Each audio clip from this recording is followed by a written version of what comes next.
A palavra que eu tenho nesta manhã, meus irmãos, é baseada no que nós lemos no início. Salmo de número 131. Você está sem Bíblia, vai colocar ali na tela.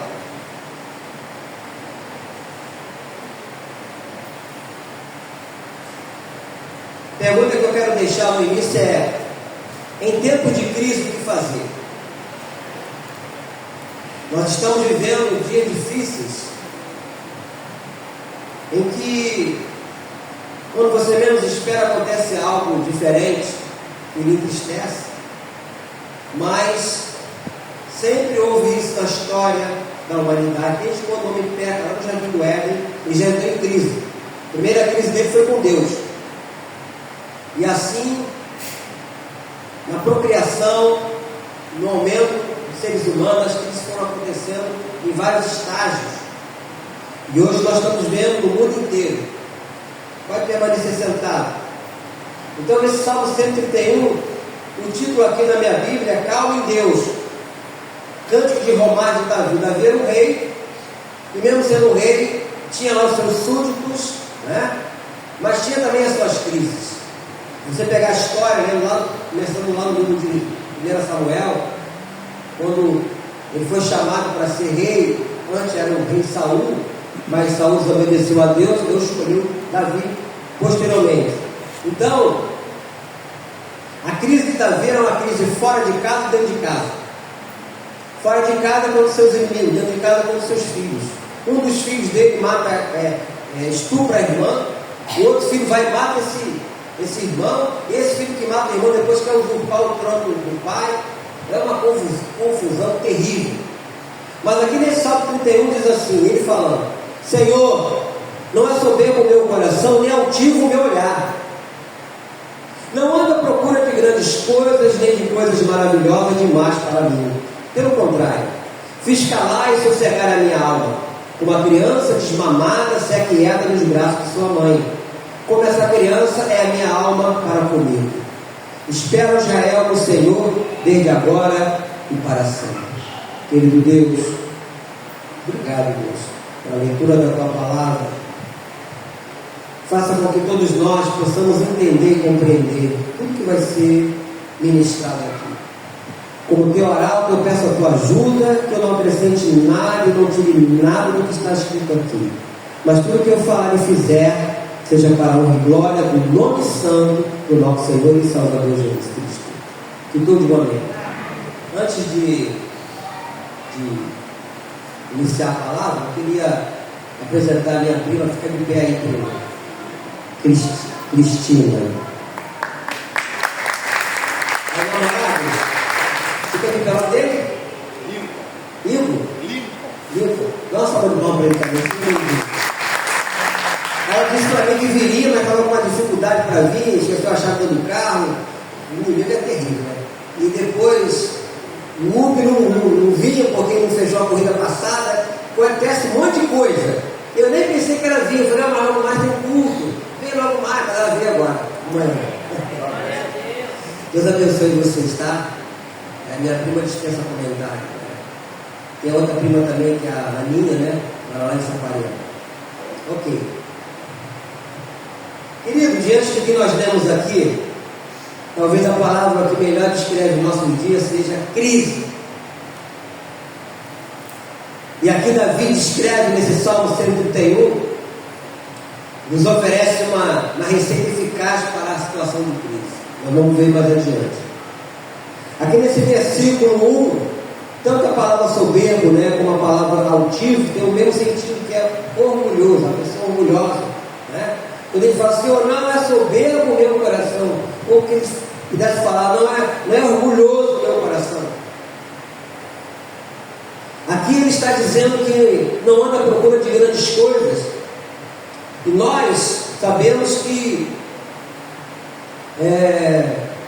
vivemos no século das grandes coisas, grandes fortunas, grandes feitos, grandes descobertas, grandes conquistas, grandes recordes, e vai por aí afora. O que é grande aos olhos do mundo constitui-se desprezível aos olhos de Deus, porque as pessoas conquistam tantas coisas, mas quando partem desse mundo, não levam nada. Alguém já foi em sepultamento? Creio que a maioria já foi. Já viu algum caixão com gaveta? Você sabe por que o caixão não tem gaveta? Porque ninguém vai levar nada. Ninguém leva nada. Mas você pode constituir neste mundo uma boa amizade, deixar um legado de respeito, de ser uma pessoa honesta, uma pessoa íntegra. Isso fica. Porque quando vão se lembrar de você, vão se lembrar disso. Fulano era honesto, era íntegro, né? Era uma pessoa amável, né? Isso vai ficar. E aquilo ali vai ser passado para outros. Então, aquilo que é grande perante os olhos do mundo não é para Deus. Você sabe por quê? Vamos caminhar um pouquinho aqui na Bíblia. Marcos capítulo 8. O livro de Marcos, para facilitar, é o segundo livro do Novo Testamento, fica depois do livro de Mateus. Marcos, no livro capítulo 8.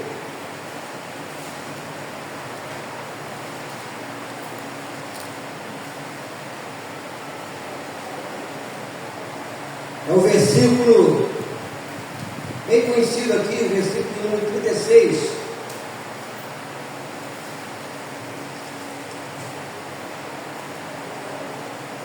Você vai ler junto comigo o versículo 36 de Marcos 8. Vamos lá. Que aproveita ao homem ganhar o mundo inteiro e perder o que? A sua alma. Quantos deixaram fortunas para trás? Muitas vezes até aqueles que não fizeram nada vão usufruir daquilo. Sempre quando morre alguém famoso, deixa uma fortuna, a primeira coisa que acontece logo depois é uma briga, para saber quem vai ficar com quem, com alguma coisa. Nós estamos vendo aí várias brigas aí, de artistas que deixaram alguma coisa. Mas aqui fala que aproveita o homem ganhar o mundo inteiro e perder a sua alma. A alma é o nosso psique, o nosso entendimento, onde está o nosso raciocínio. E é através dessa alma, o nosso raciocínio, que nós tomamos decisões, boas ou ruins. E uma das melhores decisões que possamos tomar, eu já fiz isso há muito tempo, é nos rendermos a Cristo. É a partir daquele momento ter Ele como nosso único e suficiente Salvador. Porque essa morte física um dia vai nos alcançar, quer nós queiramos ou não. Mas existe a segunda morte, que é a morte eterna. Na verdade, é sofrimento eterno. E nós não precisamos passar por essa morte, nem viver eternamente sofrendo. Para isso é necessário que nós venhamos a nos render a Cristo e ter Ele como nosso único e suficiente Salvador, como eu disse. Então não adianta ter que acumular fortuna nesse mundo e perder a alma. Ninguém sabe o dia de amanhã, onde você pode estar vivo ou pode não estar, porque não assustar ninguém não. Mas essa é a realidade. Essa é a realidade, né? Então o que é grande aos olhos do mundo constitui desprezível aos olhos de Deus. Aí vamos pular lá para o finalzinho da Bíblia. Primeira epístola de João, não é Evangelho de João, primeira epístola de João é no capítulo número 2.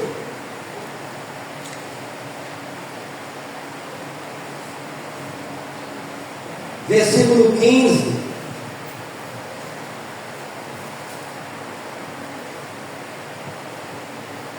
Primeiro João, capítulo 2, versículo 15, diz assim: não ameis o mundo, nem as suas... não ameis o mundo, nem as coisas que há no mundo. Se alguém amar o mundo, o amor do Pai não está nele. Porque tudo que há no mundo, a concupiscência da carne, a concupiscência dos olhos e a soberba da vida, não procede do Pai, mas procede do mundo. Ora, o mundo passa, bem como a sua concupiscência. Aquele, porém, que faz a vontade de Deus, permanece eternamente. Essa palavra concupiscência quer dizer cobiça por bens materiais.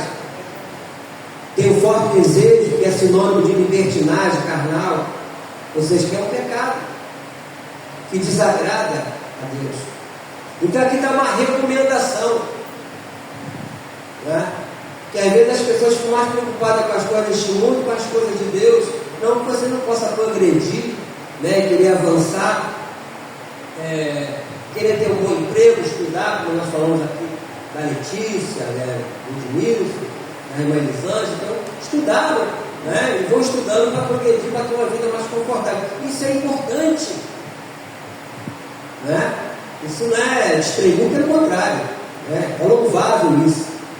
O problema é quando a pessoa fica só apegada a isso e esquece da outra vida, porque a outra vida é muito melhor do que essa, que a nossa vida é passageira nesse mundo. O que é 100 anos? Fui agora no velório de um tio, meu último tio vivo, meu tio Nélio, morreu com 95 anos.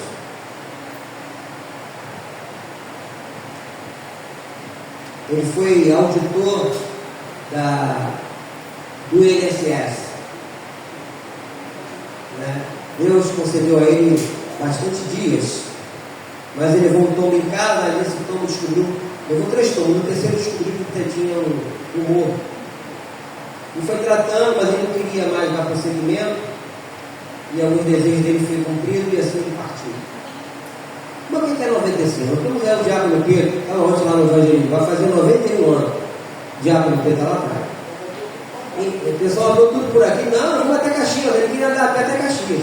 Não sei se ia voltar, mas queria andar.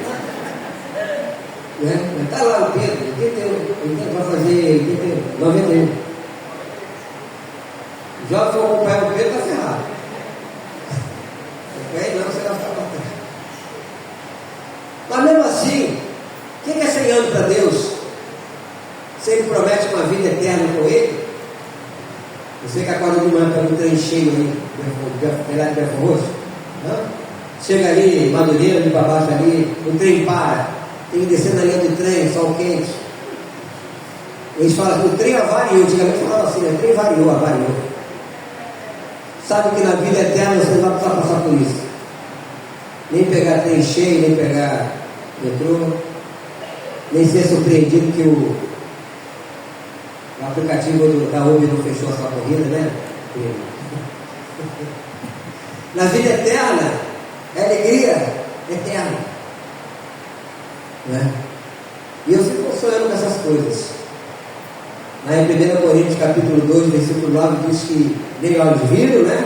Nem ouvidos ouviram, e nem jamais penetrou em coração humano o que Deus tem preparado para aqueles que ouvem. 1 Coríntios 2, versículo 9. Lá registrado. Então, o que Deus tem preparado, mais que você queira, eu já pensei, fico imaginando. Né? Mas, por enquanto, nós temos que viver o que nós estamos vivendo aqui. Então, espere esse mundo, nessa terra. E por viver aqui, nós vamos enfrentar adversidades, vamos passar pelas crises que chegarão até a nós, quer queiramos ou não. Então, como eu falei no início, são vários tipos de crise. Vários tipos de crise que vão nos assolar, que vão nos entristecer. Mas o nosso consolo é sabermos que Deus é maior.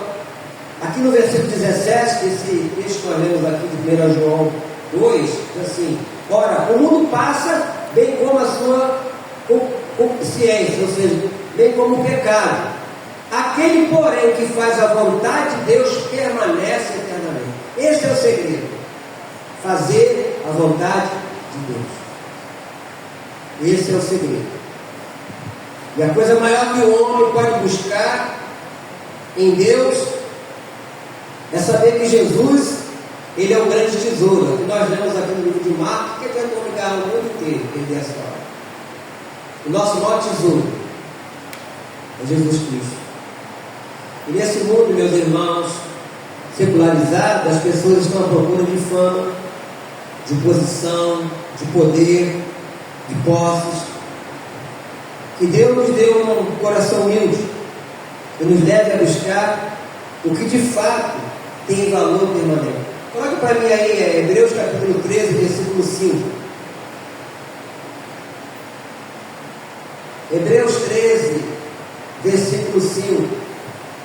Diz assim: seja a vossa vida sem que avareza. Avareza é que a pessoa nunca está satisfeita com o que tem, sempre quer mais, né?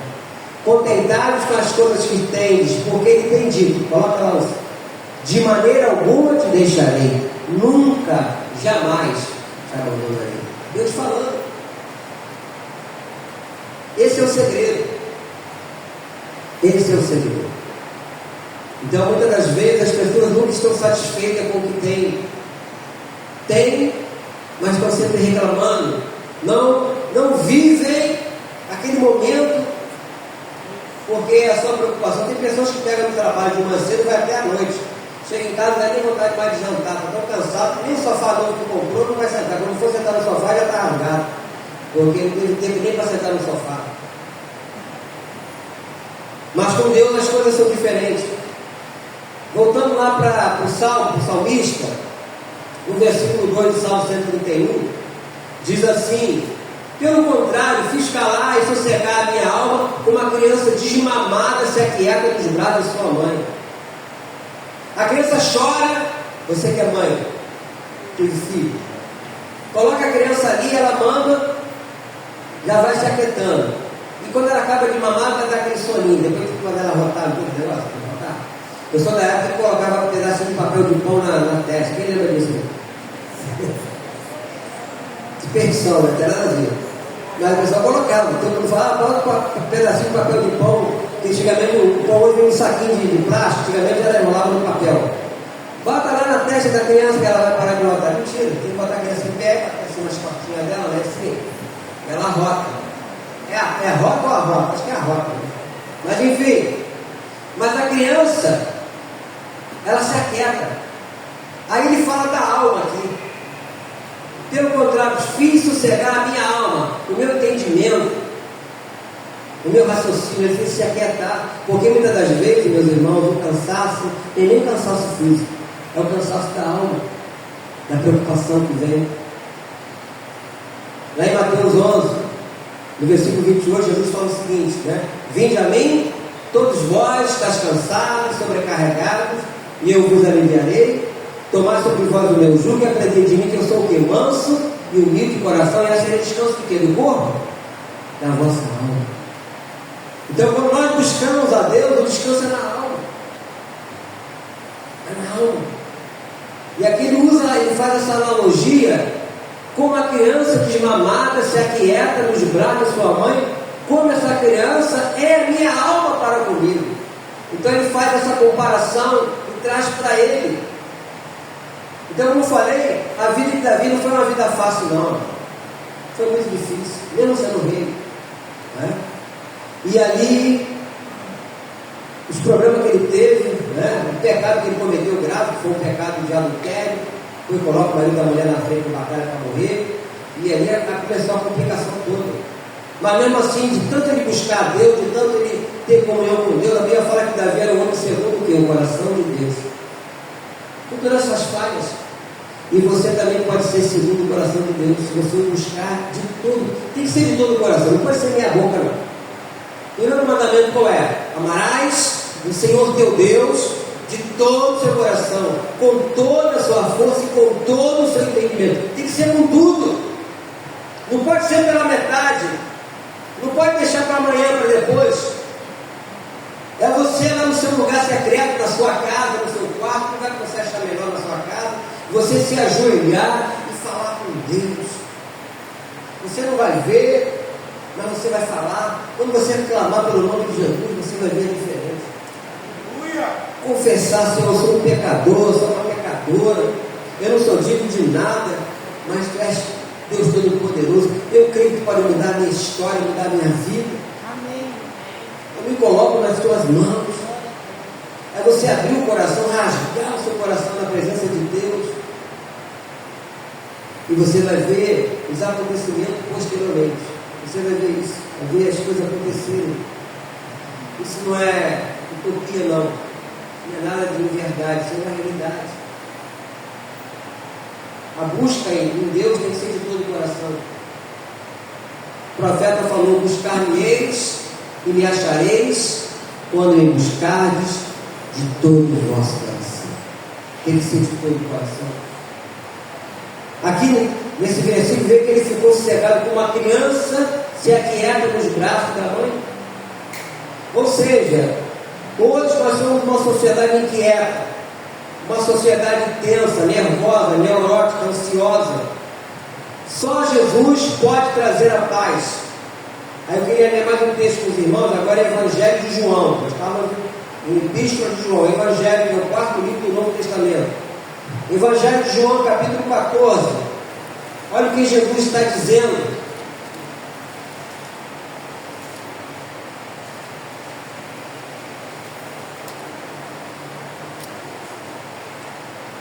João 14, você pode ler junto comigo. esse versículo bem conhecido, que é o versículo de número 27. Deixa eu olhar aqui a palavra. Vamos lá, versículo 27. Deixo-vos a paz, a minha paz vos dou. Não vos a dou como a dá o mundo. Não se turbe o vosso coração, nem o que se atemorize. Há muita gente atemorizada, principalmente com noticiários e com os acontecimentos, né, amados? A violência é um negócio assim absurdo. Tem batido na porta de muitos, em todos os lugares, né? E as pessoas estão atemorizadas. Então ele fala, não se atemorize. Deixe-vos a paz, a minha paz de Deus. A paz de Deus é uma paz diferente. Não é a paz comunitária. E nós sempre falamos isso no final do ano, né? Há muitas pessoas supersticiosas que querem colocar a sua fé, a sua confiança numa cor. Por exemplo, o que as pessoas fazem no final do ano? Todo mundo se veste de quê? De branco. Faz uma avaliação. Se o branco resolvesse alguma coisa, o Rio de Janeiro seria uma maravilha, né? 2,5 milhões de pessoas lá em Copacabana de branco. E a pergunta é, muda alguma coisa? A violência diminui? Claro que não. Porque não é a paz de Deus. Mas essa paz aqui é outra, é a paz de Jesus. Mesmo você vivendo um turbilhão de problemas, dificuldades, né? Mesmo você passando até por Cristo, você vai sentir a paz de Deus. Há quase 17 anos atrás eu estava no hospital passando por cirurgia. 2 vezes no mesmo dia eu operei a meu peito. Mas naquele dia que lá estava, eu sentia muita paz. Por quê? Eu usava pessoas. Enfermeiras que vinham. Eu estava naquela madrugada, alguém botava a mão em mim e falava. Aí eu despertava. Não queria orar pelo Senhor, não orei pelo pastor. Não, pode orar. Então eu sentia que era Deus ali usando pessoas. Até um enfermeiro que participou da cirurgia, estava desviado do Evangelho, trabalha no sucesso. Ele falou que viria na igreja assim que eu tivesse alto e veio, né? Trabalha no balcão. Enfim, eu pude ver ali a mão de Deus usando aquelas pessoas. Então Deus vai usar pessoas. Você vai andar na rua, mas você vai ter paz. Você não vai ver uma vida atemorizada. O que está escrito aqui é muito sério e muito claro. Deixe-vos a paz, a minha paz vos dou. Não vos a dou como a dá o mundo. Não se turbe o vosso coração e nem se atemorize. E nem fica assustado. Não quer dizer que você vai para determinados lugares. Ah, Deus está comigo, eu vou entrar ali, para mim, sabe? Não é isso. Podemos tentar o nosso Senhor. Mas você vai tranquilamente. Se nós estamos aqui nesta manhã, porque Deus nos guardou de muita coisa que você nem viu, que você saiu na rua, você foi em vários lugares, nós estamos aqui. E quando olha ali para o Edmilson, estou usando assim, né? Você passou por momentos difíceis, assalto no ônibus, né? Foram assaltar o ônibus e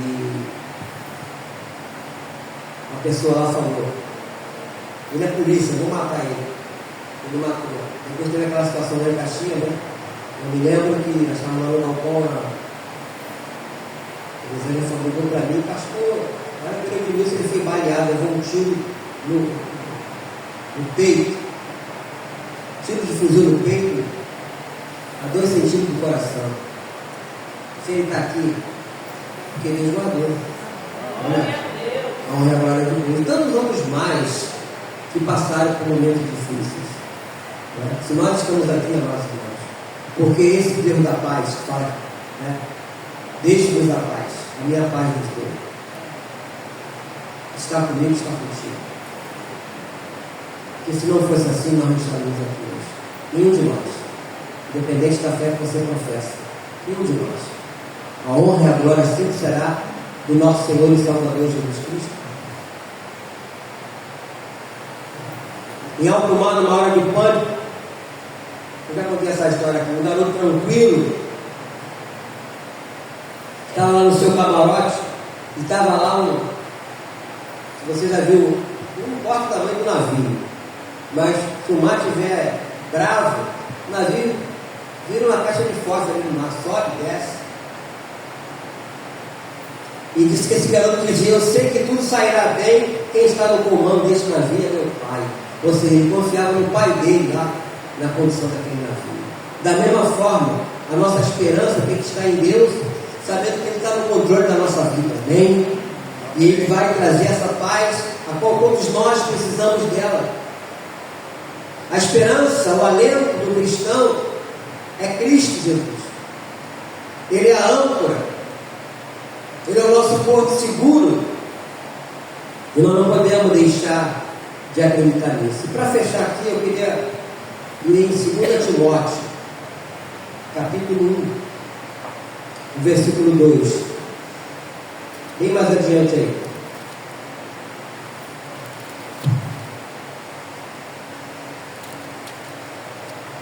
Em 1 Timóteo e em 2 Timóteo.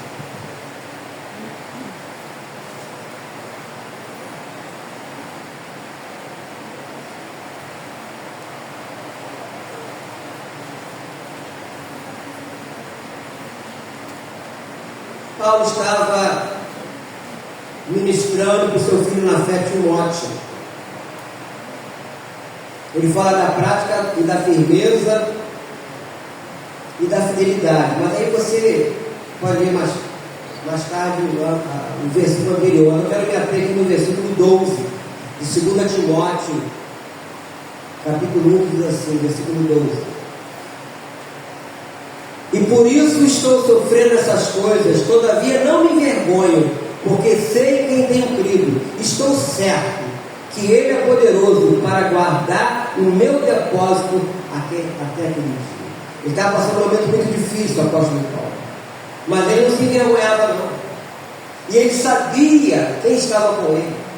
Nós todos temos que entender que o nosso Deus não nos abandona em momento nenhum. Nós acabamos de ler da Apocalipse, lá em Hebreus 13, versículo 5, quando ele diz: nunca te deixarei, nunca, jamais te abandonarei. E lá no último capítulo de Mateus 28, 20, quando ele fala, né? E eis que estarei convosco todos os dias até a consumação do céu. Aí volta toda aquela, se nós fizermos tudo aquilo que ele pede para que nós façamos, de entregar o evangelho, toda a criatura e tal, aí ele vai estar conosco todo dia. Se alguma coisa acontecer conosco, foi a permissão dele. Nada acontece sem a permissão de Deus. Não cai uma folha sequer, diz a Bíblia, sem Deus não permitir. Não acontece nada. Muitas das vezes nós não sabemos, né, o porquê daquilo ali. Deus tem poder para transformar a maldição na bênção. Conversando com o nosso diácono Sérgio, ele foi assaltado, levaram o carro dele, né? Quantos meses? 5 meses? 4 meses. Claro que no momento você fica triste, eu vou levar o meu carro. Mas como ele tinha um seguro, o seguro pagou. Só que é interessante, né? Ele comprou um carro por 50 mil reais, o seguro pagou, agora ele tem 70 mil reais para comprar outro carro. Como é que o carro andou com o carro quantos anos? 3 anos andou com o carro. Normalmente o carro vai desvalorizando, assim, vai perdendo, né? Quando vai vendendo, não vai vender pelo mesmo preço. O seguro paga, ele recebe mais e vai pegar outro carro que ele quer. Vai pegar já. Gente, só Deus pode fazer isso. Só Deus pode fazer isso. Não adianta. Se você viveu uma vida, né? Todo mundo se conhece no nosso diácono Sérgio, nossa irmã Deise, tudo que aconteceu na vida deles, perdeu um filho no dia 30, né? O Luciano pensou, né? Luciano, no dia 30 de dezembro, foi muito triste, né? O nosso irmão Luciano, ele infartou. Né? Eles poderiam estar se lamentando. Ele teve a perda do carro. Poxa, agora tem a perda do filho. Para que eu vou ser crente? Eu vou continuar na igreja, mas permanecer firme na presença de Deus. E Deus tem sido fiel na vida dele, né, Sérgio? Então, quando você passa um filme, nós estávamos conversando, lá atrás, poxa, o que é isso, o que é aquilo? Mas lá na frente, Deus está preparando algo muito maior do que você possa imaginar. Por isso que o apóstolo Paulo nos ensina a fazer o quê? Por tudo dai quê? Dai graças. O primeiro momento é tristeza, é choro, é lamento, mas o nosso Deus, Ele diz que um dia Ele vai enxugar dos nossos olhos toda a lágrima. Toda a lágrima, meu irmão, meu irmão. Então, queridos, nesta hora de conflitos, tensões, desespero, preocupações, ansiedade, nesses momentos difíceis, nós somos convidados à luz aqui desse Salmo 131, a nos desfazermos do orgulho, da ansiedade, do desespero, e confiarmos totalmente em Deus. Eu vi com isso no meu coração, porque normalmente nós pregamos essas mensagens quinta-feira ou domingo à noite. Eu sei que tem pessoas que vêm, às vezes vêm de manhã e vêm à noite. Mas eu queria orar com você e com você. O primeiro ponto é que você acredite, que você creia naquilo que você vai estar pedindo, eu vou estar te ajudando. O livro de Hebreus 11, todo mundo conhece o texto, né? 11, o versículo 1 fala que a fé, o que é a fé? A fé é a certeza de coisas que se esperam, é a convicção de fatos que não se veem. Então, nós não vemos, mas você acredita. Você não vê Deus aqui, você não está. A olho nu você não vê. Mas pela fé, nós cremos que Ele está aqui. Porque a promessa dele, aqui ela fala que Ele é homem para mentir. Então, por nós acreditarmos dessa forma, nós vamos orar. Orar é falar com Deus, é expressarmos aquilo que nós estamos precisando e acreditarmos naquilo que Ele pode fazer. Porque nesse mesmo livro, 11, no versículo 6, fala que sem fé é impossível agradar a Deus. Então, que possa brotar no seu coração esta fé e ter a certeza que Deus está aqui e que Ele pode fazer, não é que Ele tem que fazer, mas que Ele pode fazer aquilo que você deseja. É o que diz o Salmo 37, versículo 4, quando fala que agrada-te do Senhor e Ele que satisfará os desejos do teu coração. Então, curva a sua cabeça, coloque sua mão no coração. Aquilo que você precisa nesta manhã. Na verdade, nós temos vários tipos de pedidos, né? Nós temos uma rabiola de problema. Você resolve um, aparece o outro, mas sempre tem aquele que está te deixando muito preocupado, muito preocupada. E eu quero orar por isso. Querido Deus, Pai Celestial, no nome santo de Jesus Cristo, aqui nós estamos neste lugar, reunidos no nome do Senhor Jesus. Amado, através da administração dessa palavra, eu quero orar pelas pessoas que me ouvem, pelas pessoas que se encontram neste lugar. Eu oro, Deus amado, para que aquela situação que a minha irmã, que o meu irmão está passando, está vivendo, a todos que se encontram neste lugar, possam encontrar a guarida do Senhor. Que a tua boa mão possa ser estendida sobre a vida dessas pessoas que se encontram aqui. Em nome de Jesus. E que todo mal caia por terra. Se for uma enfermidade, eu quero anular, eu quero desligar. Eu quero, Deus amado, que toda doença, que toda enfermidade caia por terra agora, em nome de Jesus. Em nome de Jesus, ó Deus amado, eu peço ao Senhor que tu venha dar um basta na crise que o meu irmão, que a minha irmã, que essa pessoa que aqui está passando, caia por terra. Tu venha dar o alento, porque acabamos de ver na tua palavra que tu é o Deus da paz. A tua paz o Senhor nos dá, que essa paz venha sobre a nossa vida. E que venha também, ó Deus amado, alinhada a tua alegria, porque a tua alegria é a nossa força. Que venha essa alegria sobre nós. Que caia por terra, Deus querido, todo desânimo, tudo aquilo que não provém de ti. Limpa o coração, aquelas coisas, ó Deus, que fazemos, que entristecem ao Senhor, tire de nós, pelo poder do nome de Jesus. Deus querido e Pai de amor, eu quero colocar cada problema, cada necessidade das vidas que encontram neste lugar, das que estão me ouvindo, perante o teu altar. e clamo a Ti nesta manhã. Só o Senhor pode resolver, só o Senhor pode dar a solução de cada pedido aqui nesta hora. Em nome de Jesus, que o Teu Santo Espírito venha sobre nós. O Espírito da verdade que o mundo não tem, não pode receber, mas nós temos. Que esse Espírito Santo, ó Deus, venha inundar a nossa vida com a Tua paz, com a Tua alegria. Nós precisamos disso. Eu coloco, ó Deus amado, a todos que encontram aqui, a todos que estão me ouvindo perante o Senhor, e quero Te agradecer, ó Deus, pelo resultado desta oração. Eu Te agradeço no nome santo do nosso Senhor e Salvador Jesus Cristo.